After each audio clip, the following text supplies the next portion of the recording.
Hello out there. This is me. This is Peter Medak, and I directed this episode of Masters of Horror called The Washingtonians. And I got involved. Things always happen out of the blue, and I suddenly had a phone call one day to come and see Adam Goldworm and Mick Garris at their office. And I went to see them, and they said, "Have you seen Masters of Horror?" And I fortunately have seen a couple of the episodes before. And he said, "We would love you to do one, but we're not quite sure which script you should do." So they showed me a couple of scripts, and then of course I picked The Washingtonians.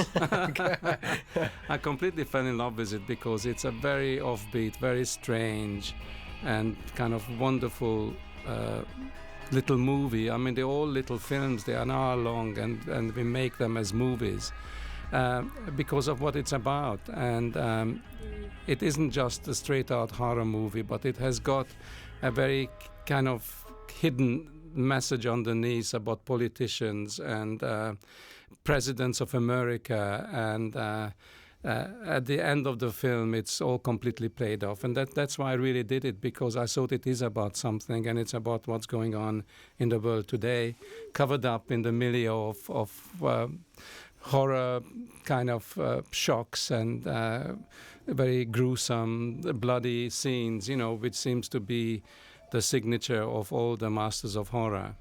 I'm Jonathan Sheck, and I co-wrote this with Richard Chismar, my partner. And we had the script waiting around for the director to come aboard so that we could actually make it. And we were so fortunate to have Peter come aboard.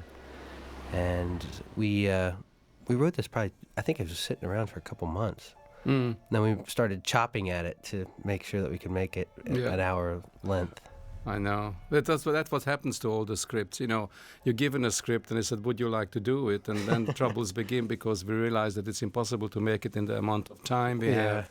And lots of wonderful ideas goes out the window, and then you try to retain it and transpose them into other scenes. Just like this night, it was raining. It started to rain, and it was late at night. It was the last night of filming. Absolutely. I mean, it's a miracle we got this scene at all, because it was raining, and I had too much work for that night. I have too much work every night, but I have too much that particular night. And because of the rain, and there was only that many night light hours, and it was impossible to actually shoot this, and it was a miracle. We just grabbed it in the last second.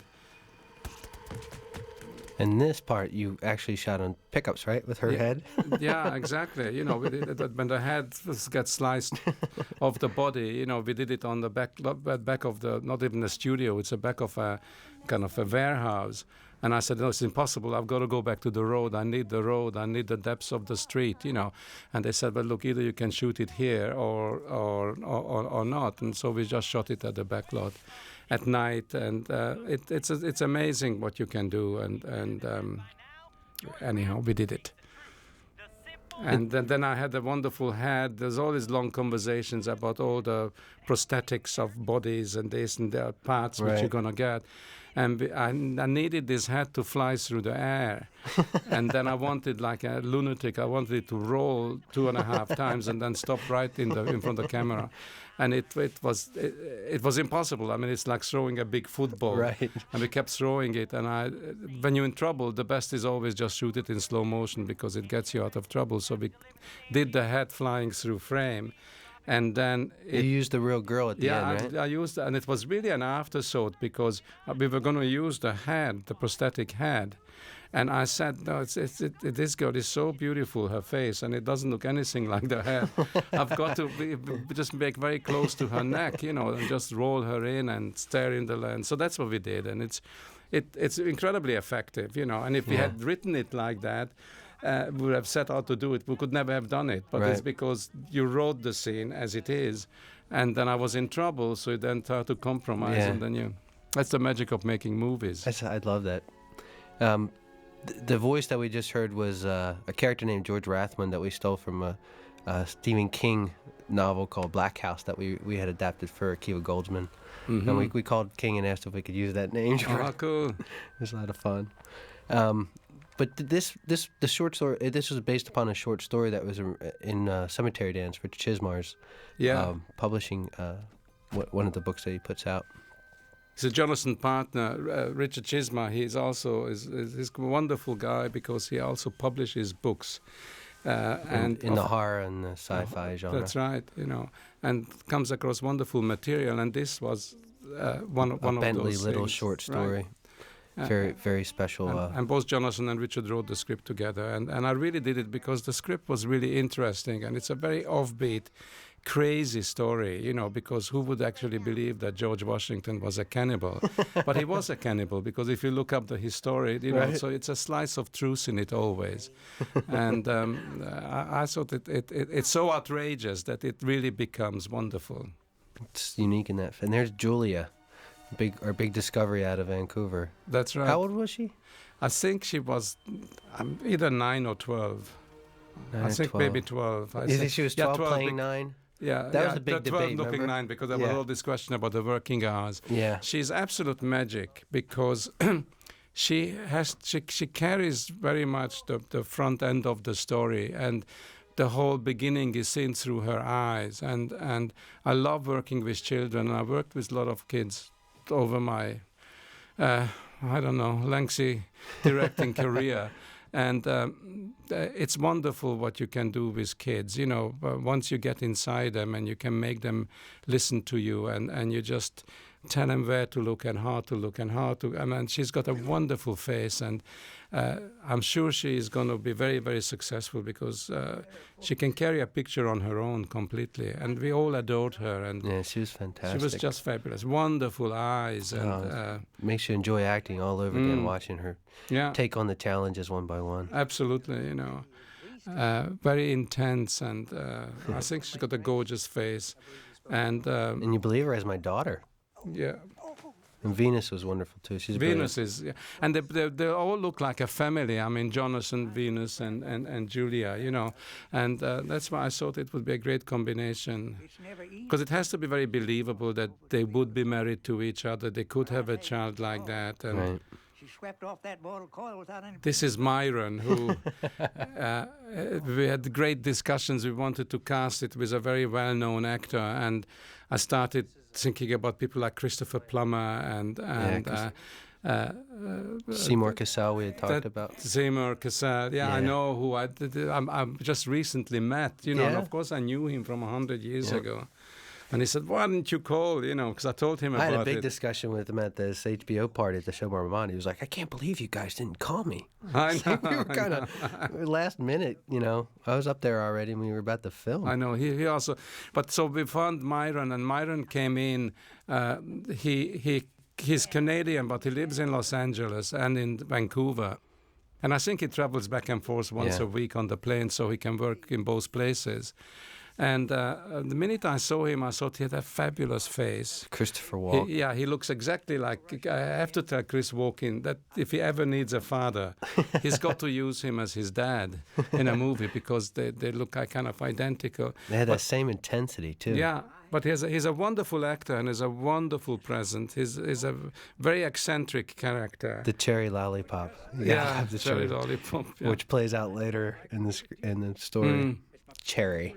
But they had, Jonathan and Richard had this description when we first meet him, sitting in this white suit, and they said in the script that he looks like Colonel Sanders. Colonel Sanders, because of finger licking good. Absolutely, yeah. And it me being Hungarian who lived in England for 30 years and 26 years here, it creates another image, but I saw it immediately of what you see on all the posters.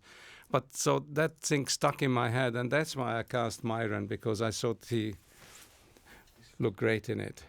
And he was wonderful.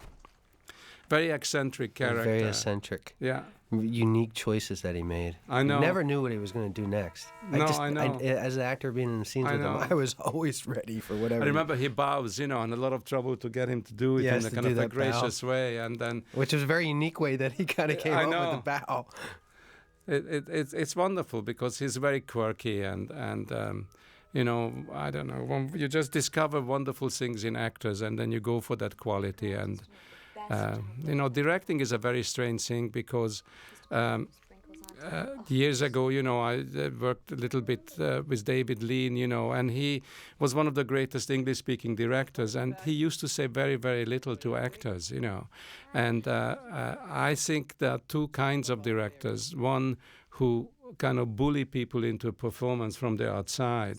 And there is the other kind, which is, I like to think of myself like that, who gets inside people, and it becomes kind of a totally unconscious, instinctual kind of journey when you hardly have to speak to each other, but you're getting the actors to do exactly what you had in mind originally. And it's not because one is a dictator, but you have a vision and you have a script, and it all has to fit into it. And I found that with everybody, with the car. That's why I love actors so much, because it's wonderful what they do and what they give to a character. Right. Well, that's what you definitely brought that to this piece. It was so much fun making the movie. You really wanted to tell this story. As crazy as the story was, as crazy as it was, everyone was so into making it. Yeah, absolutely.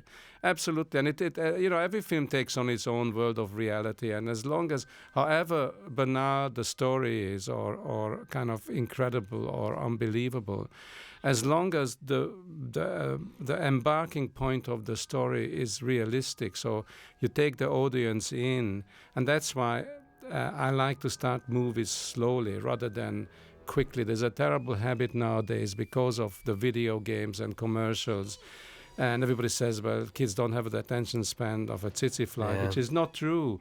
But you have to force the audience and take them by hand and then gradually enter into that world, and then you can go anywhere with it. Come on, it's okay. Attila did a great job with the lighting. The cameraman is Hungarian. So fast. And we had to move incredibly such fast sensitive. pace. Yeah, wonderful. Used to be a great operator. And he had a bunch of crazy Hungarians. Yeah, that's right. Yeah.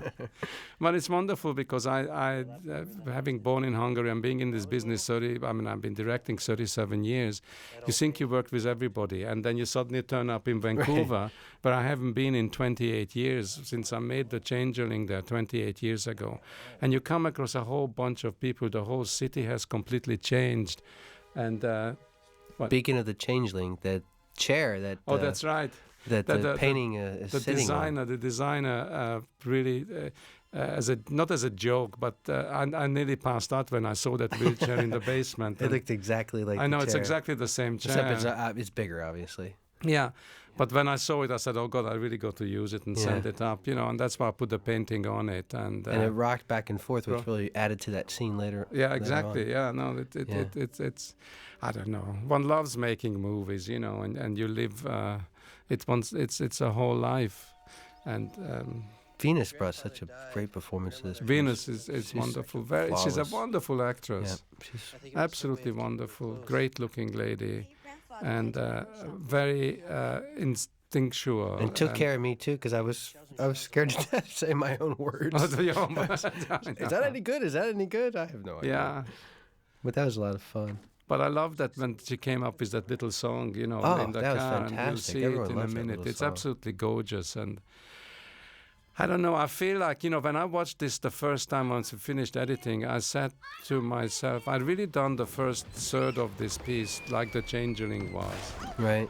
Kind of creeping along and ghosts. There's a lot of similarities. I've seen some of the scenes. But I think it's my crazy mind because I kind of see everything kind of like I remember when the heart comes out. Yeah. There's something that happens in the Changelings that's very similar. Yeah, a bit like that. Yeah.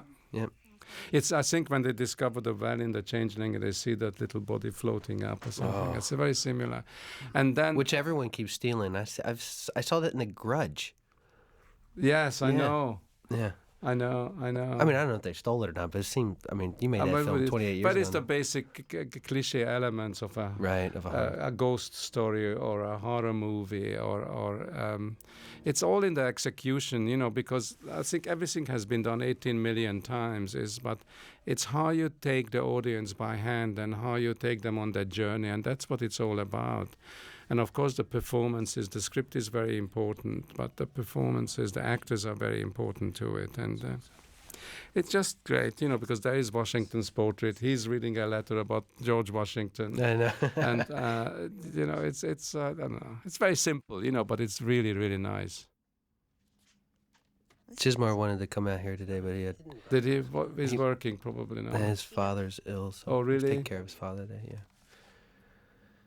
I mostly spent my time with Jonathan because Richard lives in Baltimore. But he did come up there. He did came up, yeah, yes, got came be to part of the visit us, filming. And he would hide in the corner Yeah, with his hat. I know.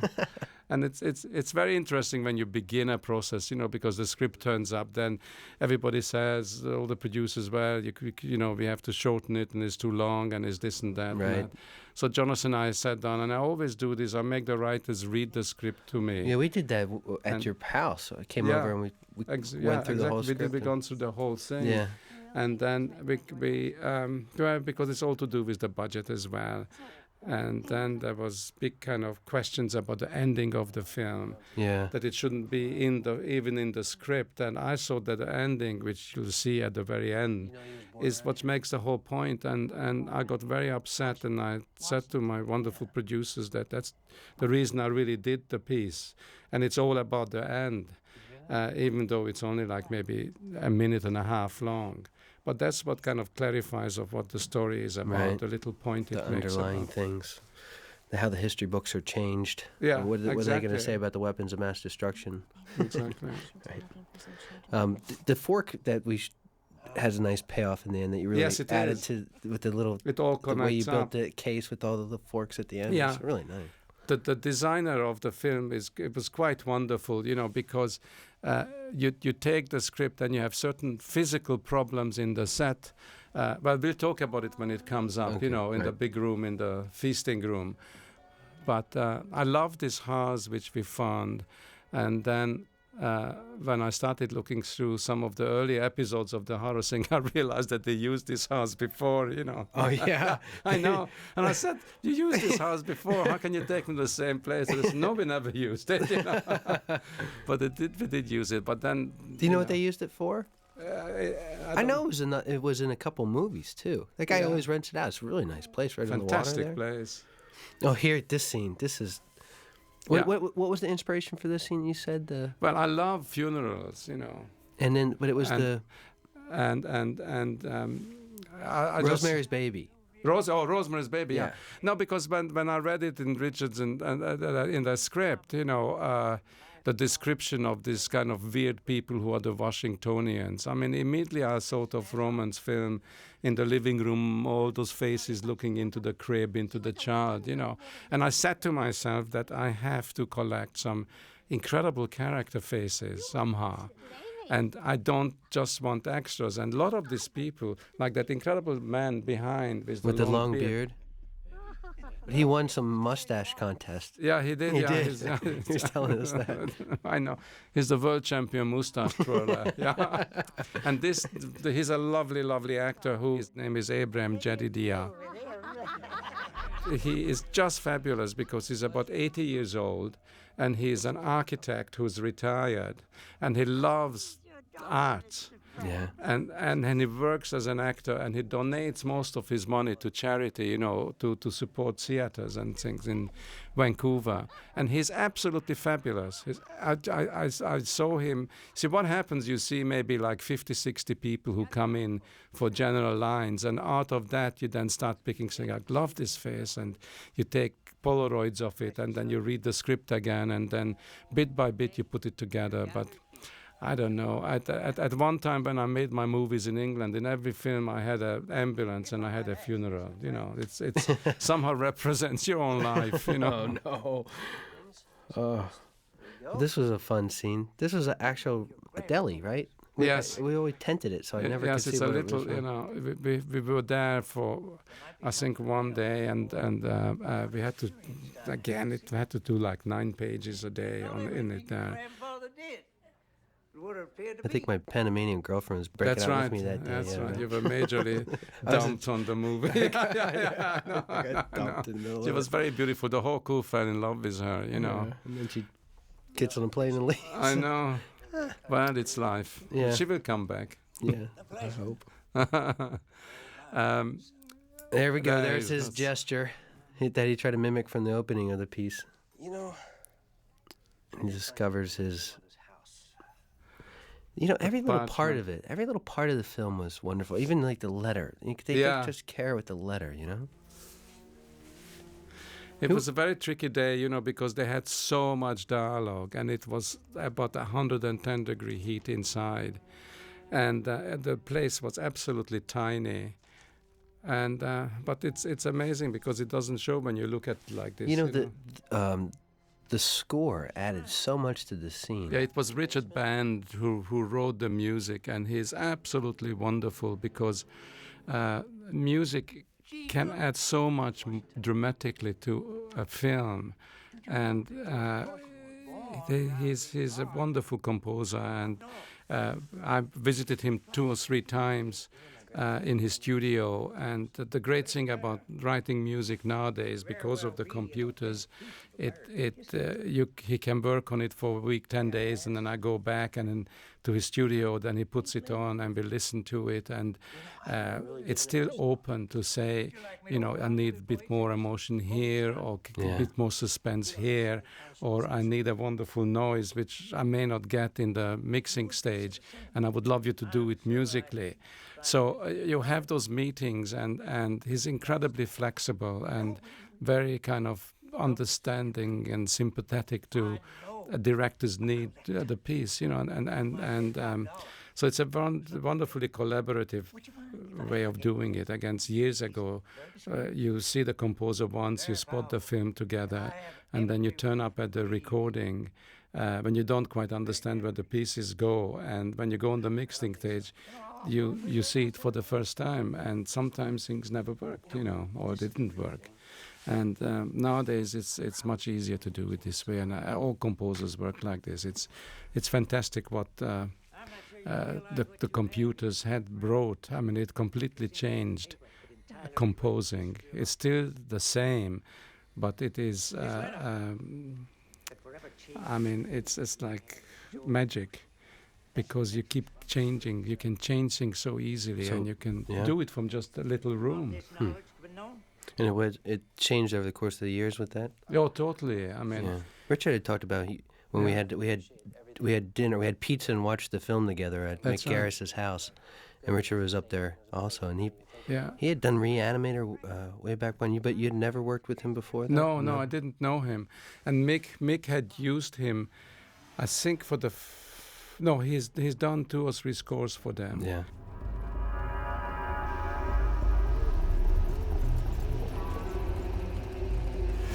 But he did one of the Masters of Horrors, which I really loved, and it was another kind of quasi-ghost story. Oh, this scene was a lot of fun. These stunt guys were just amazing. They could bring the horse so close. And this white face, that when we wrote it, was wonderful, this white face that you couldn't tell what was going on. Yeah, just it was a scary image that we had. Yeah, it's sometimes the most simple things are so complicated because it was wet on that road, and it was really dangerous with the car and the horse. The horse could have spooked. Yeah, and it's amazing. His horses, it's fantastic. I mean, he's a wonderful rider, because he's the same one who did the cutting of the head as well, and it's great. What do you mean weird? This scene drove me bonkers. Yeah, I know. Because Richard. Every time the writing didn't work, I would blame Richard. Yeah, I know, his fault. It's his fault. I didn't write that. Who's the schmuck who wrote these lines, you know? But it's beautifully lit, you see. Yeah, it's really nice, beautiful.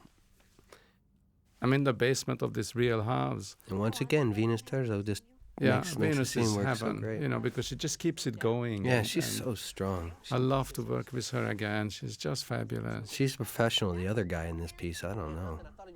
He's all over the place. No, that's what you think, you know. I mean, when you know, what is it like watching yourself? Well, I had so much fun making this movie because, you know, I knew I was in good hands. To tell the truth. But when you're inside of yourself, you have a totally different perspective of the whole thing, isn't it? Yeah, it was nice to be on both sides. Yeah. Yeah, to get to be part of the filmmaking process and then jump inside my character. Mm. Sometimes I guess I was so much in my head that I was. Yeah. I'm amazed. I guess some kind of a performance. But having also written it, it's. I'm not sure if I ever got this right for you, because I remember what you wanted out of this. No, thing. I think it's I think it was exactly taken completely straight off the page and made better. Because I tried to he goes into kind of a fantasy scene here. There's the paranoia starting to overwhelm him. But you get it with this look. There's a look at the end of it that I shoot back to Venus. Yeah. Just like, did you hear that? The kind of thing. And I think that really says it all. And she's fantastic. She's fantastic, yeah. Yeah. This creeping up. Look at that. I know. I know. Everybody loves this bit. I mean, all these people are crazy because all they're interested is to eat young little virgin girls. And see, this was a paranoia. That's starts. right. And all these people munching. And it gets more and more bloody. Yeah, it suddenly becomes But that's bloody. all in your head, and it all happens in a split second. And although this was, I don't know what time, and you have problems working with a small child because she has to go. Yeah, she has to go. It kind of gets ridiculous, all the logistical problems of shooting. And then the scene has to work, and that's why directors get obsessed and they become totally paranoid and become killers at the end. Oh, here's that song. Yeah. I'm a nut. That these two had, Venus had come up with the idea. Yeah, she came up with the because we needed idea. something to fill this space up. Yeah, I didn't like, we researched 2 or 3 songs and I hated them all. And I said, these are terrible, So suddenly Venus came up with it. And it is absolutely adorable. I'm a nut, which is That's very right. fitting for the piece. Yeah. And it's so great because you really feel that it's the mother and the daughter playing with each other. Yeah. And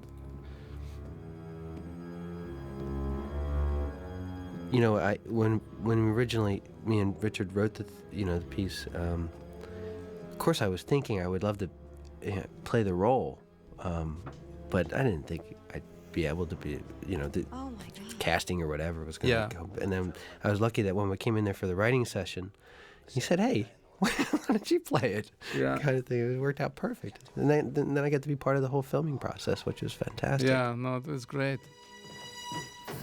But also Jonathan has a wonderful manager. Eli. And we Eli are old Selden. friends. And she got onto this whole Yeah, she thing. did.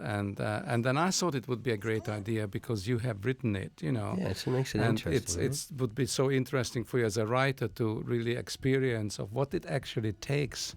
Because you acted a lot, so you know it from that side. But when you have written something Right. and you are there as a performer, then you really see it from the inside what it actually takes to get those things working. Yeah. When you write that he's looking for the fork, and he runs up to the bathroom, what does it actually take to go from the kitchen up to the bathroom and find that thing? And This scene here is a homage to Stephen King, because we adapted a couple Stephen King stuff. So I've been working a lot with reading his material. It's impossible this happened because of something your grandmother did. Do you know if she had any enemies? She involved in drugs? But it's unreal, but there's wonderful humor. Yeah, the humor. In it. That's exactly what it is. King always puts a great sense of humor in everything that he. Yeah, I think And these two guys, he found these fantastic actors.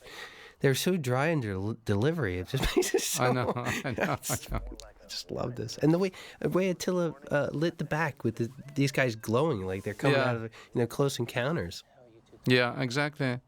Well, all those flashing lights and blasting into the lens, but it's great because there's actually nothing there except 3 police cars and 6 actors. And we had to get rid of the girl. Remember because she had to go home. She had to go home. That's why.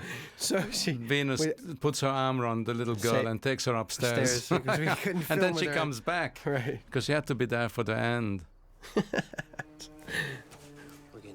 It was a nice. But you can make anything believe. Yeah. Anything is believable. It's completely kind of real,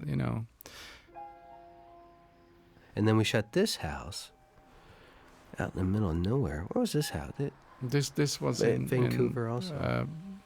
about 15 minutes from the so-called studio, I think. And this is the time when Chismar was out here. Yes. He got to come to this house every night. It rained a lot. Yeah, this poor people whose house it is. It's I think the gentleman is works in a banker or is in investments. They were there. And they're very, very nice people. But we found this location. I saw it, and I love the house because I needed space because so many complicated things have to happen in it. And then it had all the open windows in the beginning. That's right. So and you were trying to explain to me that we had to rewrite so that because the windows because of the windows, you know. But we went back to this location about 15 times, and each time we went back, there were more and more people on the crew. And the lady of the house got more, I could see her face getting more and more concerned. And I kept saying to the location manager, I said, you better do this quick, you know, because she is going to say we can't shoot there. I was convinced we won't get permission, but finally we did get permission. And, you know, we have to move the people out of their house into a hotel. And, I mean, basically you get 100 people in there kind of trespassing through their whole bedroom and everywhere, that study with the computers, and you have to take over, but have to be very careful you don't destroy anything. But it worked out very well. And this scene here with George Washington outside the window. Yeah, just loved this scene so much. The way that she's not sure what she's seeing, but poor. Little Julia, you know, she keeps seeing things throughout the whole film. And she's trying to be brave. And that's right, because she's scared, actually. And I love this, you know, I mean, this really could be in a movie, this whole scene. I think it's just really kind of magic. Crazy magic, but it is. George Washington outside her. And you've slowed up the frame. And you kept saying that he's doing it slowly, you know, so I did it slowly. This is dressing everyone up like the Washingtonians was a blast. To see everyone walking around this set, you know, dressed up like in colonial garb, with this white powder on their face. They did, the makeup team did such a fantastic job. I know, they were wonderful, wonderful. And I, you know, when I read the script, the Washingtonians, I mean, I said to myself, but it's a society of men and women, you know, who dare to protect George Washington's name. Therefore, they should all look like George Washington. Yep. So there was this huge conversations. And everybody tried to persuade me that, what you mean, they have the same white wig, they have the same costume, they're the same. I said, yes, you know, because that's the society, you know. They don't... They're the Washingtonians. The Washingtonians. And when you have the Rocky Horror Show, everybody dresses up as Frank McFurter or whatever, you know, the Tim Curry part. And not that, so, and it was expensive, and the producers said, we can't afford it. I wanted 150 people, and of course, I knew I wouldn't get it, but if I'd asked 50, I would have ended up with 10. And I did end up, I think, with 50 wigs and 50 costumes and things. And we try to do the impossible always. And these guys outside the door, they are absolutely out of their mind. Look at them. And it's really very, very tricky, you know, because, I mean, the whole story is, you have to find the right key to play it so the audience can accept it, because it isn't really real. But at the same time, it has to be treated in a serious way. And at the same time, it has to have a lot of humor. So you have to hit a balance between all, that it becomes acceptable. The whole premise of the film and the Washingtonians. Yep. And I love going over the top, because I think when you go over the top with actors, you get wonderfully fresh performances, which you can then tone down in the editing one way or another. But it's important to push everybody to the edge, and we definitely went to the edge with these people, you know. It's okay. But they have to believe that it's real, so they are actually scared. That's what's important about it. And it's good that the audience, you know, has half a smile on their face about it all. And when the cops come, the guy goes, fuck. I know. That gets me every time. Would you call this a black comedy? Yes, absolutely, yeah. Yeah, absolutely. Yeah, because it is funny, but it has a message. Right. And years ago, I did some movies, in England, which were all black comedies, and it's a wonderful form to work with, because it is very serious what you're trying to say, and it is very serious what the piece is saying, at the end of it, with whatever is to come.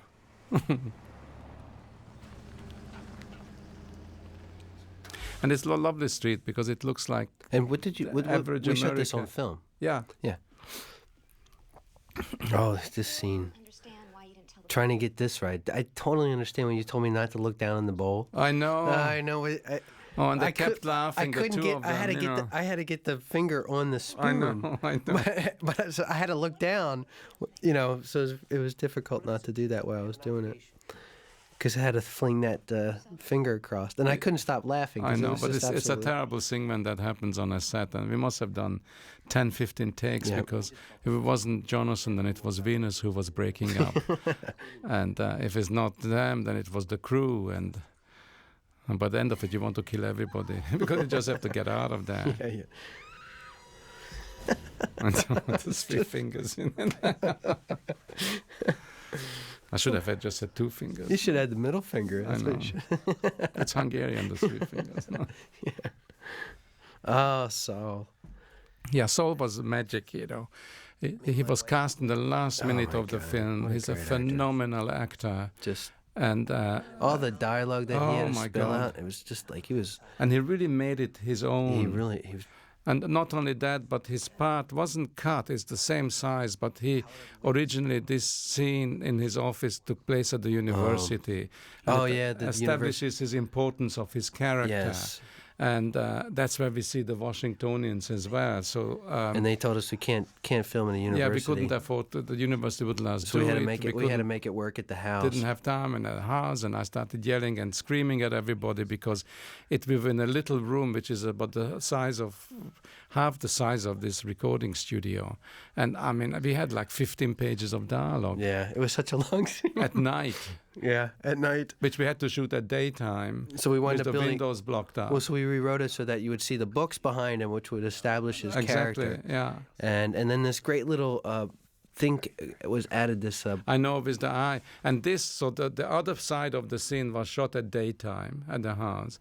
And this we shot at night, but in the studio. in the studio. So when it came to Saul's scene on the phone, talking, it was like at 2:30, 3 o'clock at night. He was pissed. And but of course, and he's waited already He by waited then like about 7 10 hours. hours. Yes, I know what to do 7, it. 8 hours in his You know, trailer. I know. Actors hate that. I They know. just can't stand that. But it is what always happens, Yes. So you pull, never know when you're we gonna woke be able him to get to up, it. and but he's a fabulous He actor comes because he just- keeps everything so fresh and makes it so much his own, and he's so believable. And, Yeah. and He kept telling me, "Make sure you tell me where to go, because I'm just not going to walk in that room." I know. This is how it's. And he's wonderful with props, what he does with his Oh yeah. briefcase and And this, the magic of this book that he's the kept all book and the history of the Washingtonians. Very specific on every little thing that he does with Yeah, the he's- scene, and yeah. just the amount of Yeah. dialogue they had to spill out. I Thank God know. we had him. His 'cause verse gold, really. If I would have had to play that role, we would have been there for Oh, hours. I would have God. never have gotten the I dialogue know, right. and it was a couple of takes, isn't Yeah. it? 2, 3 takes. And Oh, we but got every it, take he was completely Yeah, on. absolutely there. He's really, really a wonderful, wonderful, wonderful actor. And he and I knew each other for 30 years. And we never worked together, but we often talked about working together. Where did he come in? Did he come in from Toronto to do this? Or New York? No, Los Angeles. Oh, yeah? He lives in, he's Canadian, but he lives in L.A. And he has done wonderful roles and movies, and is a very, very solid actor. True Romance. Yeah. No, he was in True Romance. Yeah. Very, He's been in a lot of them. He's wonderful. Just Wonderful. pops out. And he's just a joy to work with. Yeah, he knows the importance. He of makes, I stuff. mean, really the last third of the film If he wasn't in it, we would have been in terrible trouble. Yeah, that improv line, is everyone all right? Yeah. I know. Is everyone having fun? I know. And then one gets into terrible state because all the producers are watching you and everybody's looking at their stopwatches and saying, what is he doing? He's got 50 people here and it's 2:30 at night, and I need this shot, I need the high shot, I need this and the crane and that and not that, they're not alive, and keep changing everything. And then you have a solid actor like him, and I just say, Sol, you really want me to, well, we get to it when it comes at the end, but he's just a wonderfully physical actor. The lies that they were sworn to defend. Very much like Sworn to defend. Every little piece. He has to explain so much of the plot. So much exposition. Yeah, I know. He's telling us the whole story right here. I know. There's always, in every movie, there's that one scene when everything stops and one character then always call it to myself the Harry explaining scene, I don't know why, but that are altruist people like every little thing that he is saying in the scene has such importance. I know, you completely believe him. Yeah. I believed him. I believe him when he's talking. they're nothing But it's the poses he takes between lines. Well, he's a filmmaker also. Yes. Yeah, he's a director and writes. Yeah. And so he knows the importance of. totally. No, he's telling the story. Really is a wonderful. He records a lot of very famous plays at in Canada. This is George Washington tearing off some flesh.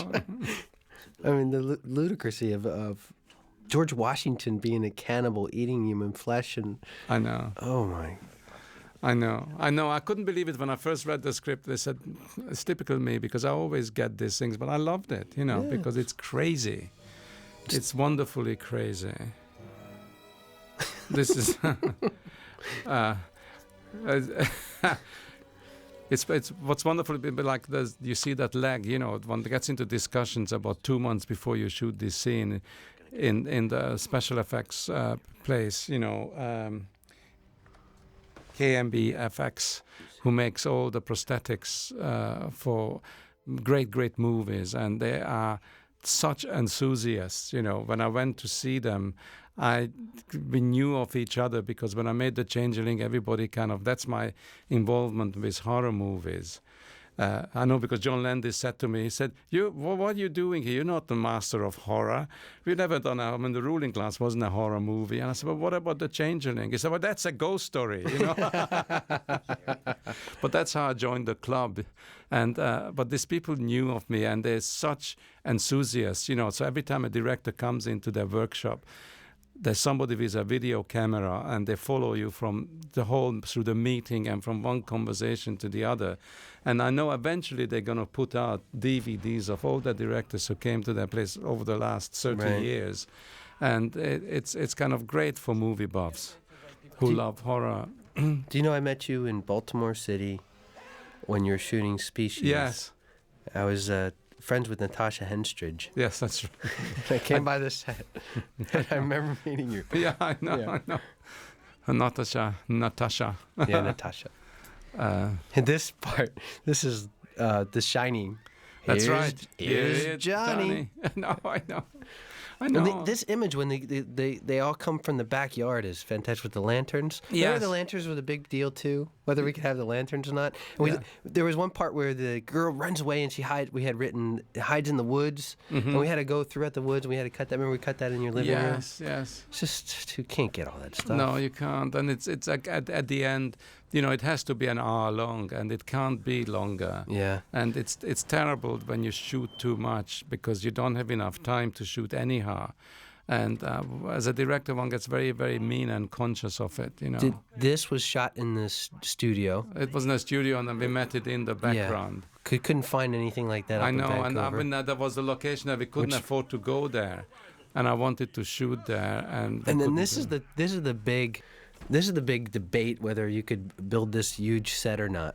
I know. And it's a wonderful set. This was a set.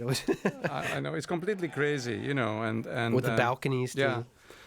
Don McCulley, was the designer, and he did a fantastic job. And he also built this balcony, and I couldn't get up there. I didn't have enough time to shoot. I wanted to do tracking shots from there and stuff, but I just didn't have the time to do it. But Do you know whose head this is? Right here? hmm? Do you know whose head it is? It's supposed. I think they wanted to put Mick's head in there. Oh, really? It looks a bit like Mick Garris, doesn't it? Yeah. But it's again, it is completely crazy, and some people feel it's disgusting, but it isn't. It's a joke. You want to make it as disgusting as you can. Exactly, Make people you have cringe. to go overboard to it become acceptable. And it was chicken and pork, and I know. they're really eating. And again, this is like at 2:30 at night. Actors are just having a blast and propping how they would eat human flesh. This gentleman is another wonderful English actor who lives in Canada. His name is Duncan Fraser, who, again, when we had this general kind of audition for the various gentlemen in the film, I came across him and I noticed him immediately that he's a wonderful actor.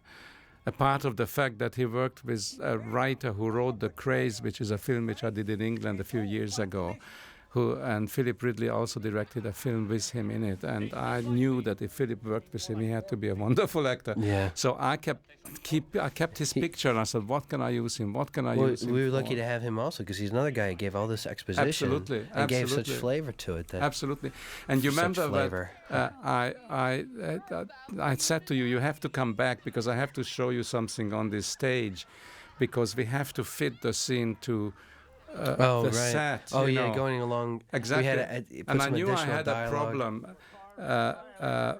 because where the family will end up in a far corner, they had to be separated from the rest of the There's Washingtonians. Like display of the spoons. Yeah, I like that. this is which explains the history of the fork.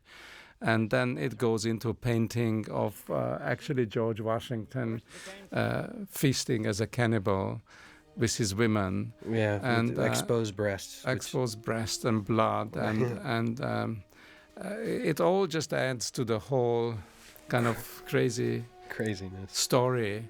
And it's macabre. It's yeah, it's exactly right. It's a master of horror.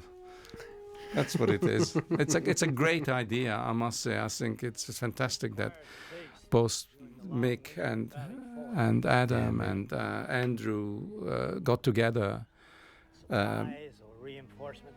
to collect all these kind of lunatic directors and these stories and each of them unique. Yeah, it is special. Yeah, and to make these DVDs out of it, and it's wonderful in a box set. And horror has a tremendous following, and it goes back. I used to be an assistant director years ago at the Hammer horror movies, which were done in 2 weeks and 2.5 days. And they were feature films, with wonderful actors. And and you never forget what you've seen in the past, and you keep kind of not stealing from it, but it just influences your way of thinking. I love how the Washingtonians are so into being Washingtonians. Yeah, there's my lovely old man again. I just love him. And they all had this blood in their mouths. Yeah. After tearing into human flesh. It's interesting because it's also it's a bit like one never copies other people's film, but Roman Polanski did a wonderful film called The Vampire Killers. I think The Vampire, and it's a little bit like that too. And he's still alive. Yeah, I'm still alive, yelling and screaming. I mean, is this real? Of course not. Of course not. Look at him. He's reeling. Yeah, it's so funny. In a weird way, when I saw these scenes cut, not while I was shooting it, I thought, you idiot, this is like exactly like the scenes in Ruling Class when the House of Lord changed into the skeletons.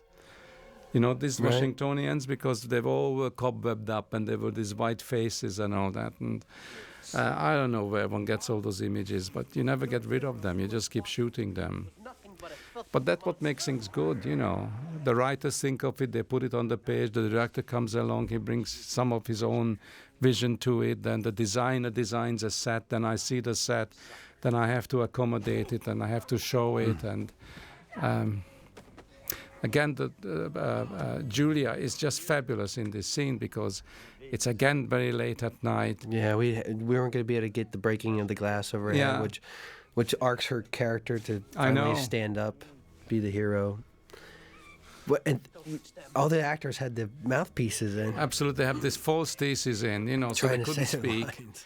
They had to say lines, which we had to loop afterwards, And here comes Myron, and at this point his teeth were falling out in every take. And it's hilarious, and then he breaks out laughing, and nobody can continue for like 3 minutes. We would all laugh. He wouldn't laugh. He kept going. I know. He would never stop no matter what. Here. I know.